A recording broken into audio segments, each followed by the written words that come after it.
Alors que les dirigeants du monde commencent à se rassembler à New York pour l'Assemblée générale des Nations unies, le président iranien Ebrahim Raïssi a mis un frein à tout espoir de relancer l'accord international sur le nucléaire iranien de 2015.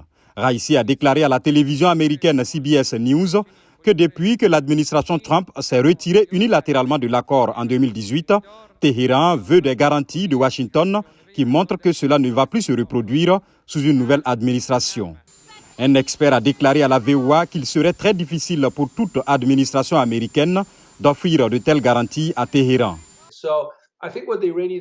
Donc, je pense que ce que la partie iranienne doit comprendre, c'est que s'ils veulent vraiment rendre le prochain accord plus durable et plus difficile, pour que tout président américain ne le révise pas, c'est dans l'intérêt supérieur de l'Iran d'élargir rapidement le dialogue politique avec les États-Unis pour instaurer la confiance. Dans une interview accordée au bureau de la VOA à la Maison-Blanche, le coordinateur du Conseil de sécurité nationale, John Kirby, a déclaré que les États-Unis et l'Iran sont désormais très loin d'un accord. Toutefois, il pense toujours qu'il vaut mieux que cet accord sur le nucléaire iranien soit relancé. Les États-Unis sont toujours déterminés à revenir dans l'accord, à le remettre en œuvre, car encore une fois, nous pensons que l'accord fonctionnait avant le retrait de l'administration précédente. L'Iran est maintenant plus proche de la capacité d'évasion, pendant que vous et moi sommes assis ici, qu'il ne l'était lorsque l'accord a été mis en place en 2015.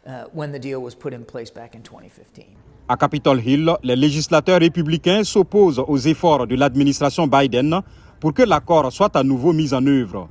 Le député Tim Burchett a déclaré à la VOA que, selon lui, l'Iran ne traite pas de bonne foi. Ils font des demandes assez déraisonnables et irréalistes. Ils veulent tous les avantages économiques de l'accord de 2015 et ils veulent mettre fin à l'enquête des Nations Unies sur certaines de ces matières nucléaires non déclarées en Iran.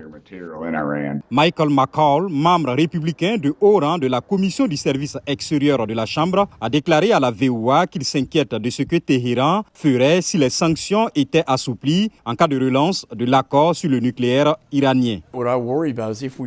Ce qui m'inquiète, c'est qu'en levant les sanctions et que des milliards de dollars vont en Iran, nous revivions la même expérience que la dernière fois. Le financement d'opérations terroristes en Syrie et en Irak, au Liban avec le Hamas et aussi au Yémen avec les rebelles Houthis.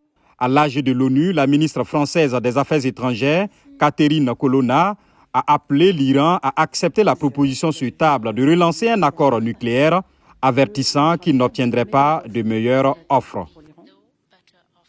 Et qu'il lui appartient de prendre